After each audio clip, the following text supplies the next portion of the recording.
तो मूवी की शुरुआत होती है हमारे डॉन ली भाई से, जो अमेरिका के एक क्लब में बॉडीगार्ड की जॉब करता था। एक दिन उसके दोस्त किम ने डॉन को आर्म रेसलिंग मैच के लिए बुलाया। पहले तो डॉन मना करने लगा, लेकिन किम ने मम्मी कसम देकर डॉन को मना लिया। अब ये दोनों क्लब की दूसरी साइड पहुंचे, जहां लोग अपने पहलवान पर शर्त लगा रहे थे, लेकिन डॉन पर पैसे लगाने के नाम पर सब हंसने लगे। डॉन का मैच इस अमूल माचो से होने वाला था। अब मैच शुरू हुआ, जहां अमूल माचो ने अपना पूरा जोर लगाया, लेकिन डॉन ने एक बार में अमूल माचो से इसे रूपा बना दिया। ये देखकर किम बहुत खुश हुआ, क्योंकि ये सारे पैसे अब उसके हो चुके थे। लेकिन तभी ये हारा हुआ बाजीगर अपनी हार मानने से मना करने लगा, जिस वजह से डॉन और कुछ लोगों के बीच लड़ाई हो गई। ये देखकर क्लब के मालिक ने डॉन को चाटा मार के जॉब से निकाल दिया। चाटा कैसे मारा चमन?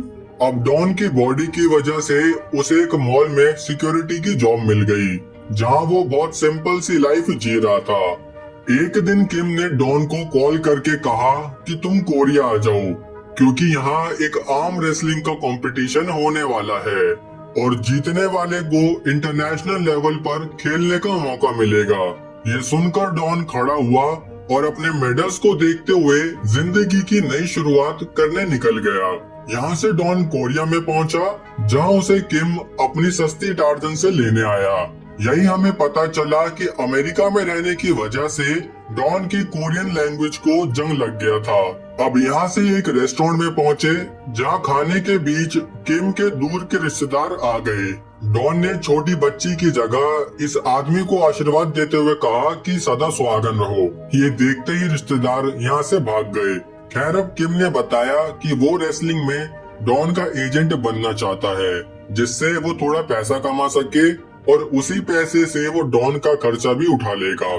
खाने के बाद किम डॉन को लेकर लॉन्ग ड्राइव पर निकल गया। उन्होंने वो पूरा दिन इधर उधर घूमा और रात को एक क्लब में पहुंचे, जहां डॉन एक बाउंसर की तरह खड़ा हो गया। तभी एक लड़की ने उससे पूछा कि भैया वॉशरूम कहाँ है? यही है जी, मैं भी यहीं गया था अभी। खैर, क्लब से निकलकर कार में किम ने डॉन से पूछा कि क्या तुमने कभी अपनी माँ को ढूंढने की कोशिश नहीं करी? तब हमें पता चला कि बचपन में ही डॉन को उसकी माँ ने अनाथ आश्रम में छोड़ दिया था। डॉन ने साफ मना कर दिया। अब किम डॉन को एक होटल के बाहर छोड़कर वहाँ से चला गया। जब डॉन रूम में पहुंचा तो उसे वहाँ एक गिफ्ट मिला, जिसमें उसकी असली माँ की लोकेशन सेव करी हुई थी। ये देखकर डॉन वहीं बेड पर लेट गया और टीवी चलाने लगा। लेकिन ये क्या, डांसिंग कार के बाद डांसिंग बेड भी आने लगे।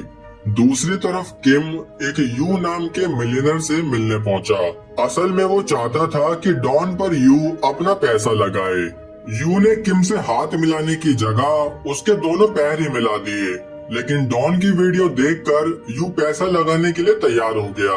पर उसकी ये शर्त थी कि डॉन को उसके कहने पर ही मैच को जीतना या हारना होगा। इस बात के लिए भी किम मान गया। अगली सुबह डॉन उस फोन के हिसाब से अपनी माँ की लोकेशन पर पहुंचा, जहां ये दो बच्चे मीना और सीना आ गए। डॉन की बॉडी देखकर उन्हें लगा कि ये टीवी वाला सुपर हीरो असली में कैसे आ गया। तभी डॉन को किम का फोन आया और वो वहाँ से चला गया। उसके जाने के बाद दोनों बच्चों ने अपनी माँ सुजिन को बताया कि गेट पर कोई हट्टा कट्टा आदमी आया था। सुजिन ने भी डॉन को जाते हुए देख लिया। अब यहाँ से डॉन किम के पास पहुंचा।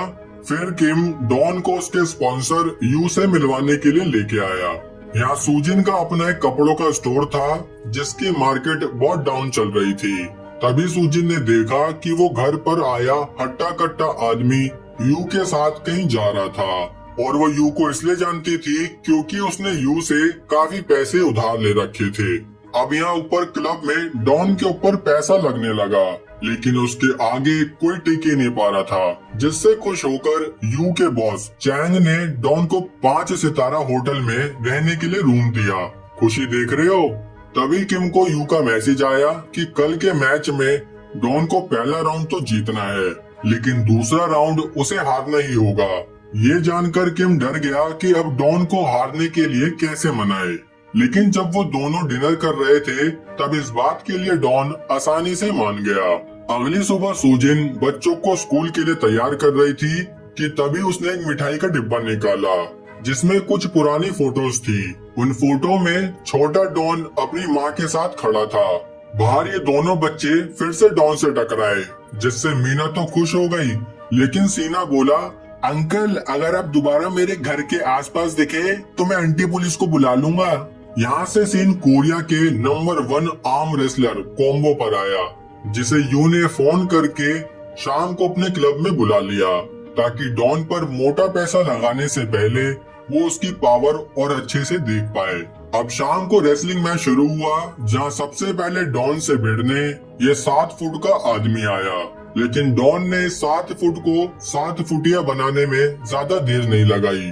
तभी सूजिन भी वहां अपना वो मिठाई वाला डिब्बा लेके पहुंच गई, जिसके साथ यू बदतमीजी करने लगा क्योंकि उसे सूजिन से अपना कर्ज अभी तक नहीं मिला था। ये देखकर डॉन को गुस्सा आया और प्लानिंग के हिसाब से जो मैच उसे हारना था वो जानबूझकर उस मैच को भी जीत गया ताकि यू का लॉस हो जाए। ये देखकर यू को बहुत गुस्सा आया और किम डॉन को समझाने लगा कि वो हमारा स्पॉन्सर है, इसलिए जैसा वो कहेगा हमें वैसा ही करना होगा। किम समझ गया कि ये सब उस लड़की की वजह से हुआ है, इसलिए वो सूजिन के स्टोर पर जाकर भड़कने लगा, लेकिन तभी उस पर किसी ने बैक फेंक कर मारा। असल में ये यू और उसके आदमी ही थे जो किम से अपना लॉस वसूल करने आए थे, पर तभी वहाँ डॉन पहुँच गया और फिर तो छोटी छतरी साइड में हट जा। उनका ऑपरेशन करके डॉन यू का भी ट्रीटमेंट करता कि इतने में वहाँ पुलिस पहुँच गई, जो कि मारामारी करने के जुर्म में डॉन और किम को पुलिस स्टेशन में ले गई। पुलिस ने डॉन को छोड़ने के लिए उसका पासपोर्ट मांगा, लेकिन डॉन का पासपोर्ट उसकी पहली फाइट में ही खो गया था। तभी वह सूजिन अपने बच्चों के साथ पहुंच गई और ऑफिसर से बोली कि मैं डॉन की स्टेप सिस्टर हूँ। उसने पुलिस को डॉन की बचपन की फोटो भी दिखाई और बताया कि ये मेरा भाई है और हमारी माँ अब इस दुनिया में नहीं रही। ये सुनकर डॉन बहुत उदास हो गया, लेकिन इसके बाद पुलिस ने डॉन को छोड़ दिया। उसे समझ नहीं आ रहा था कि वो सूजिन से कैसे बात करे, पर सूजिन ने उसे अपने घर पर रहने के लिए बुला लिया। बच्चे डॉन के घर पर रहने से बहुत खुश थे। सीना ने डॉन को गेट खोलने के लिए कहा और डॉन ने भी अपनी तरह से गेट खोल दिया। कुछ भी कहो, लेकिन अब घर में खुशी का माहौल बन चुका था। तभी यहाँ घर के बाहर ये 3 छपरी सुट्टा फूक रहे थे, जिनको सूजिन भगाने लगी, पर जब डॉन वहाँ आया तो वो खुद दुम दबा के वहाँ से भाग गए। अंदर इन बच्चों को डॉन का ये मेडल मिला, जिसको इन्होंने अपने ही पास रख लिया। डॉन सूजिन पर बोझ नहीं बनना चाहता था, इसलिए वो वहाँ से अपना सारा सामान लेके जाने लगा, पर तभी उसे 2 गुंडे दिखे जो सूजिन से यू का पैसा वसूल करने जा रहे थे। डॉन ने उन दोनों को वहाँ से भगा दिया। तभी इन बच्चों ने डॉन से कहा कि हमें भूख लग रही है। डॉन को भी रियलाइज हुआ कि यू के आदमी सूजिन को परेशान करते रहेंगे, इसलिए उसे सूजिन और बच्चों का ध्यान रखना होगा। अब ये एक हैप्पी फैमिली की तरह रहने लगे।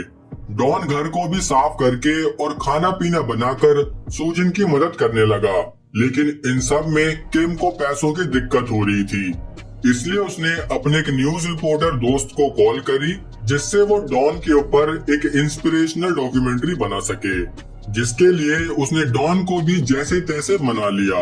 अगली सुबह डॉन अपनी पूरी फैमिली के साथ बाहर घूमने के लिए निकल गया, जहाँ बीच साइड पर कोरियन रेसलर कॉम्बो चैरिटी के लिए लड़ रहा था। डॉन ने मौका देखकर कॉम्बो को चैलेंज कर दिया। तभी हमें पता चला कि यहाँ किम का वो रिपोर्टर दोस्त ये सब कुछ रिकॉर्ड कर रहा है। डॉन ने भी कॉम्बो को चुटकी बजा के हरा दिया, जिससे सारे लोग वहाँ हैरान हो गए। अब कुछ हफ्तों में ही डॉन की आर्म रेसलिंग जर्नी पर एक डॉक्यूमेंट्री बनकर तैयार हुई, जिससे ऑडियंस का बहुत सारा प्यार भी मिला। अब बच्चे डॉन के और भी ज्यादा करीब आ चुके थे। एक दिन स्कूल जाते वक्त एक बच्चे ने डॉन को गोरिल्ला बोल दिया, जिससे गुस्सा होकर मीना कुमारी ने जवाब दिया कि अबे डोरेमोन की चौथी कॉपी, मेरे अंकल एक चैंपियन है। ये कहकर उसने डॉन से प्रॉमिस लिया कि वो जल्दी से मीना के लिए नेशनल चैंपियनशिप जीतेगा।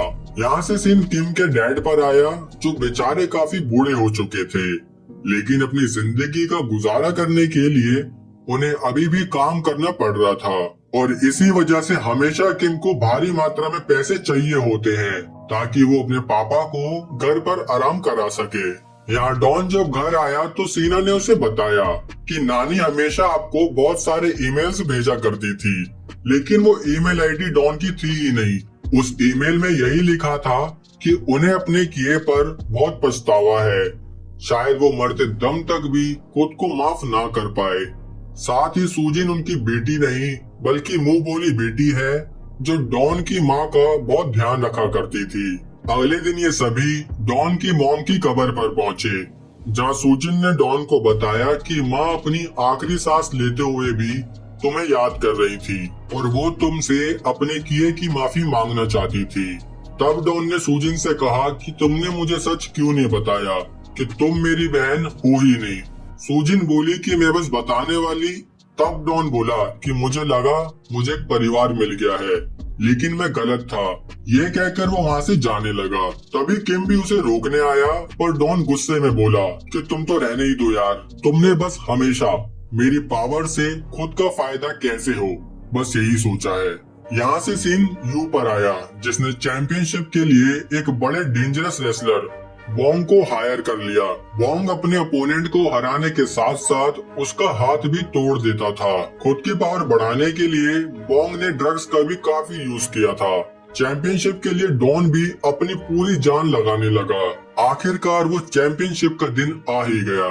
यहाँ घर पर बच्चों को याद आया कि उन्होंने डॉन का वो मेडल वापस दिया ही नहीं, इसलिए वो दोनों डॉन का मेडल वापस करने चैंपियनशिप में चले गए। जहाँ सूजिन के एक दोस्त ने फोन करके बताया कि तुम्हारे बच्चे यहाँ स्टेडियम के बाहर खड़े हैं। सूजिन भी जल्दी से अपने बच्चों को लेने के लिए स्टोर से निकल गई। अंदर चैंपियनशिप स्टार्ट हुई, जहाँ डॉन, बोंग और कॉम्बो तीनों दूसरे रेसलर से लड़ते हुए सेमीफाइनल में पहुँचे। डॉन की पावर देखकर सारे लोग हैरान थे। साथ में यू का बॉस चैंग भी ये सोचकर डर में था कि कहीं डॉन बोंग को भी न हरा दे, इसलिए उसने किम को $2 मिलियन दिए ताकि डॉन सेमीफाइनल में ही हार जाए। जब ये बात किम ने डॉन से कही तो इस बार डॉन ने हारने से साफ मना कर दिया, क्योंकि अब वो खुद को प्रूव करना चाहता था। ये सुनकर किम को थोड़ा दुख हुआ, क्योंकि उस पैसे से वो अपना सारा कर्जा उतार सकता था। अब ये बच्चे भी डॉन का सेमीफाइनल मैच देखने लगे। डॉन ने दोबारा कॉम्बो को हराकर फाइनल में अपनी जगह बना ली। डॉन के जीतते ही यू के आदमी किम को मारने लगे, लेकिन डॉन ने वहां पहुंचकर किम को बचा लिया। ये देखकर किम बोला कि डॉन, अब तुम्हें जीतना ही होगा मेरे दोस्त, मुझे पैसों से कोई लेना देना नहीं है। अब यहाँ फाइनल मैच भी शुरू हुआ, जिसमें डॉन का मुकाबला बोंग से होने वाला था। मैच शुरू हुआ जिसमें बोंग ने जानबूझकर डॉन के अंगूठे को नुकसान पहुंचाया ताकि उसके पूरे हाथ की पावर कम हो जाए। ये मैच देखते हुए डॉन की फैमिली भी उसके लिए चीयर कर रही थी। डॉन हारने वाला था, लेकिन तभी उसने अपने परिवार, दोस्त, सबका प्यार और सबका साथ याद किया और फिर अपनी पूरी ताकत लगा के उसने बोंग को भी हरा दिया, जिससे देखकर पूरा स्टेडियम खुशी से झूम गया कि आखिर ईमानदारी की जीत हुई। डॉन्ग अपनी फैमिली, दोस्तों के गले लगा और बहुत खुश हुआ। आखिर में उसने टीवी पर कहा कि माँ, शायद मैंने यहाँ तक पहुँचने में बहुत देर कर दी, लेकिन आपकी वजह से ही मुझे एक नया परिवार मिला और मैं आपको बहुत याद करता हूँ। मैं आपसे बहुत प्यार करता हूँ। और इन्हीं शब्दों के साथ इस मूवी की Audio Jungle.